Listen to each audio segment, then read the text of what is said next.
लोपसांग डोकपासांग, जिसे आपने फिल्मों में देखा तो ज़रूर होगा, लेकिन शायद उसके नाम और उसकी शख्सियत के बारे में आपको बहुत कुछ पता नहीं होगा। ये इकलौते ऐसे एशियन हैं जिन्होंने मिस्टर न्यूयॉर्क कंपटीशन को अपने नाम किया। चंद फिल्मों में ही सही, लेकिन इन्होंने बड़े बजट की फिल्मों में बड़े किरदार निभाए हैं। किस्सा टीवी पर पेश है actor and body builder Lopsang Dokpasang की कहानी। कैसे एक तिब्बती परिवार में पैदा हुए और भारत में पले बढ़े लोपसांग अमेरिका जाकर बॉडी बिल्डर बने और फिर कैसे ये एक्टिंग की दुनिया में आए, ये सारी कहानी आज हम और आप जानेंगे। Send money to loved ones abroad with Remitly, and we promise it will arrive on time.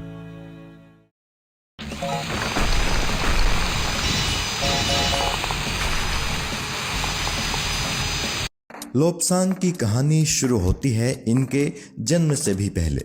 इनके पिता तिब्बत में रहा करते थे और वहाँ के एक नामी बिजनेसमैन थे। चीन ने जब तिब्बत पर आक्रमण कर उस पर अपना कब्जा किया था तो लाखों तिब्बतियों की तरह ही लोपसांग के पिता ने भी भारत में शरण ली थी। वे पश्चिमी बंगाल के दार्जिलिंग शहर आ गए थे।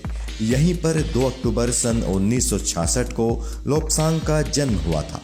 लोपसांग के जन्म के बाद इनका परिवार मसूरी आ गया और मसूरी में ही लोपसांग की पढ़ाई व परवरिश हुई।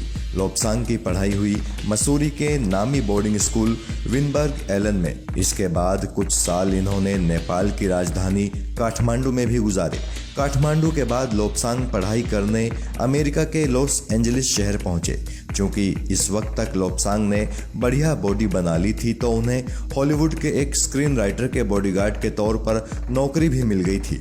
इसी दौरान इनकी मुलाकात बॉडी बिल्डिंग के लेजेंड रॉबी रॉबिन्सन से हुई। रॉबी रॉबिन्सन से हुई इस मुलाकात ने लोपसांग की जिंदगी पूरी तरह से बदल दी।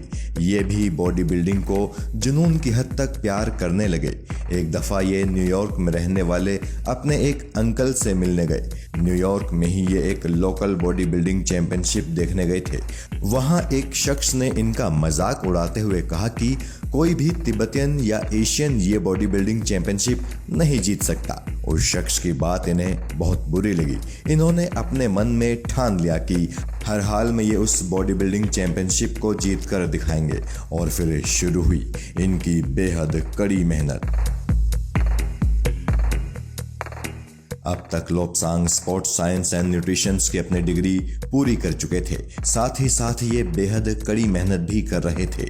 अगले साल ये न्यूयॉर्क की उसी बॉडी बिल्डिंग चैंपियनशिप में हिस्सा लेने पहुंचे और उसे जीत भी गए। इसके बाद लोपसांग ने मिस्टर कनी, मिस्टर मैनहट्टन और 3 दफ़ा मिस्टर न्यूयॉर्क जैसी बॉडी बिल्डिंग प्रतियोगिताएं अपने नाम की। मिस्टर न्यूयॉर्क जैसी प्रतिष्ठित बॉडी बिल्डिंग प्रतियोगिता को जीतने वाले ये पहले एशियन है। बॉडी बिल्डिंग के साथ साथ लोपसांग न्यूयॉर्क से फिल्म और एक्टिंग की पढ़ाई भी कर रहे थे। न्यूयॉर्क के उसी कॉलेज से इन्होंने एक्टिंग की पढ़ाई की है जिससे रणबीर कपूर ने भी एक्टिंग का डिप्लोमा किया है। न्यूयॉर्क में बॉडी बिल्डिंग के क्षेत्र में इनका इतना नाम हुआ कि नेपाल के राजा के बेटे से इनकी बढ़िया दोस्ती हो गई थी। उन्हीं के कहने पर लोपसांग ने सैफ गेम्स में नेपाल की तरफ से हिस्सा लिया और उस साल इन्होंने नेपाल के लिए बॉडी बिल्डिंग में गोल्ड मेडल जीता। ये गोल्ड मेडल जीतने के बाद तो लोपसांग भारत में भी बहुत लोकप्रिय हो गए। इसी दौरान लोपसांग मुंबई आए और यहाँ वो सोहेल खान और संजय दत्त की फिल्म मैंने दिल तुझको दिया के सेट पर पहुँचे। संजय दत्त और सोहेल खान से इनकी बढ़िया दोस्ती हो गई। इस फिल्म के सेट पर एक्शन डायरेक्टर एलन अमीन ने इन्हें देखा और वो इनकी बॉडी से काफ़ी प्रभावित हुए। एलन अमीन ने इनसे कहा कि तुम्हें फिरोज खान साहब से मिलना चाहिए। अपनी एक फिल्म के लिए वो तुम्हारे जैसी पर्सनैलिटी वाले शख्स की तलाश में हैं। एलन अमीन के कहने पर लोपसांग फिरोज खान के ऑफिस उनसे मिलने पहुंचे। वहां पहुंचकर ये उस वक्त हैरान रह गए जब फिरोज खान ने इन्हें बताया कि वो इन्हें जानते हैं। ये हैरान थे कि आखिर फिरोज खान जैसी बड़ी हस्ती इन्हें कैसे जानती है। तो हुआ कुछ यूँ था कि जब ये मुंबई आए थे तो बॉम्बे टाइम्स अखबार में इनके बारे में एक बड़ा सा आर्टिकल छपा था और उसी आर्टिकल को पढ़कर फिरोज खान ने लोपसांग को पहले ही जान लिया था। फिरोज खान ने इन्हें जुहू स्थित अपने बंगले पर बुलाया। उन दिनों फिरोज खान अपनी फिल्म जानशीन की तैयारी कर रहे थे। अपने घर पर फिरोज खान ने लोब्सांग का एक स्क्रीन टेस्ट लिया। फिरोज खान को लोब्सांग की पर्सनैलिटी बेहद पसंद आई। उन्होंने अपने बेटे फरदीन से कहा कि उन्हें उनका शेर खान मिल गया। दरअसल फिरोज खान ने लोब्सांग को जानशीन फिल्म में शेर खान के रोल के लिए सिलेक्ट कर लिया था। फिरोज खान ने लोब्सांग से कहा कि तुम्हारी आंखें बेहद इंटेंस हैं, साथ ही तुम्हारी स्क्रीन प्रेजेंस और तुम्हारी डायलॉग डिलीवरी भी बहुत शानदार है। मैं तुम्हें जानशीन ही नहीं बल्कि जानशीन के बाद अपने 2 और बड़े प्रोजेक्ट्स में भी काम दूंगा। हालांकि इससे पहले कि उन प्रोजेक्ट्स पर काम शुरू हो पाता, फिरोज खान साहब ने ये दुनिया छोड़ दी।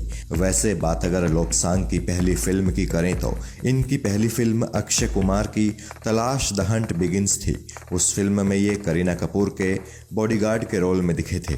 तलाश के कुछ महीनों बाद इनकी दूसरी फिल्म आई थी जिसका नाम था जानशीन, जो कि इनकी साइन की हुई पहली फिल्म थी। जानशीन के बाद लोब्सांग ने आवारा पागल दीवाना साइन की थी। फिल्म के कुछ सीन्स की शूटिंग मस्कट में होनी थी। लोब्सांग भी फिल्म यूनिट के साथ वहां थे, लेकिन इसी दौरान फिल्म के प्रोड्यूसर फिरोज नाडियाडवाला से लोब्सांग की लड़ाई हो गई। साथ ही सुनील शेट्टी संग भी इनकी कुछ कहासुनी हुई थी। इन सब घटनाओं के बाद लोब्सांग ये फिल्म छोड़कर वापस मुंबई आ गए और फिर साल 2003 में ही लोब्सांग नजर आए अजय देवगन की सुपरहिट फिल्म कयामत में। कयामत के बाद लोब्सांग को ढेर सारी फिल्में ऑफर हुई, लेकिन चूंकि इनके किरदार बेहद कमज़ोर थे तो इन्होंने इन सभी ऑफर्स को ठुकरा दिया। इसी बीच इन्हें नागार्जुन की फिल्म डॉन नंबर 1 में मेन विलेन का किरदार निभाने का ऑफर भी मिला, लेकिन भूलवश लोब्सांग ने ये ऑफर भी ठुकरा दिया। और ऐसा इसलिए हुआ था क्योंकि लोब्सांग को इस बात का ज़रा भी अंदाज़ा नहीं था कि नागार्जुन कितने बड़े स्टार हैं। लोब्सांग के ठुकराने के बाद नागार्जुन की इस फिल्म में मेन विलेन का किरदार कैली दोरजी ने निभाया। ये फिल्म एक बहुत बड़ी हिट थी। अगर लोब्सांग उस दिन डॉन नंबर 1 का वो ऑफर ना ठुकराते तो आज शायद हालात कुछ और ही होते। लोब्सांग को राकेश रोशन ने भी क्रिस 3 में एक बढ़िया रोल ऑफर किया था, लेकिन उसी दौरान इनके बड़े बेटे लोब्सांग टाइगर का न्यूयॉर्क में जन्म हुआ था और चूंकि लोब्सांग अपनी फैमिली को सर्वोपरि रखते हैं तो उन्होंने राकेश रोशन का वो ऑफर अस्वीकार कर दिया। हालांकि इस बात की पूरी संभावना है कि लोब्सांग क्रिस 4 में नजर आ जाएं। लोब्सांग अब अपने परिवार संग अमेरिका में ही रहते हैं। वो अब भी फिल्मों में बढ़िया ऑफर्स मिलने के इंतज़ार में हैं, लेकिन वो साफ कहते हैं कि घटिया रोल्स कभी स्वीकार नहीं करेंगे। लोब्सांग पहले ऐसे तिब्बतियन कलाकार हैं जिसने बॉलीवुड में भी अपना एक मुकाम बनाया। इन्होंने कुछ इंटरनेशनल फिल्म्स में भी काम किया है। साथ ही इनके जीवन पर एक पूरी डॉक्यूमेंट्री भी बन चुकी है। दलाई लामा संग भी लोब्सांग अपना काफ़ी वक्त गुजारते हैं। साथ ही युवाओं को बॉडी बिल्डिंग टिप्स देने के लिए इन्हें भारत आने के ऑफर्स मिलते ही रहते हैं। अमेरिका में अब वो एक फिटनेस गुरु की हैसियत से काम करते हैं और यहाँ के लोगों के बीच काफ़ी लोकप्रिय हैं। The New York police officer and monk नाम की एक फिल्म में तो ये लीड रोल में नजर आएंगे। ये फिल्म अंग्रेजी, हिंदी और तिब्बती भाषा में रिलीज की जाएगी। हालांकि पिछले कुछ सालों से ये फिल्म अटकी पड़ी है। किस्सा टीवी उम्मीद करता है कि जल्द ही लोब्सांग को दर्शक किसी दमदार फिल्म में किसी जबरदस्त किरदार में देखें। साथ ही किस्सा टीवी उनके परिवार की सलामती और उनकी अच्छी सेहत की प्रार्थना भी ईश्वर से करता है। जय हिंद।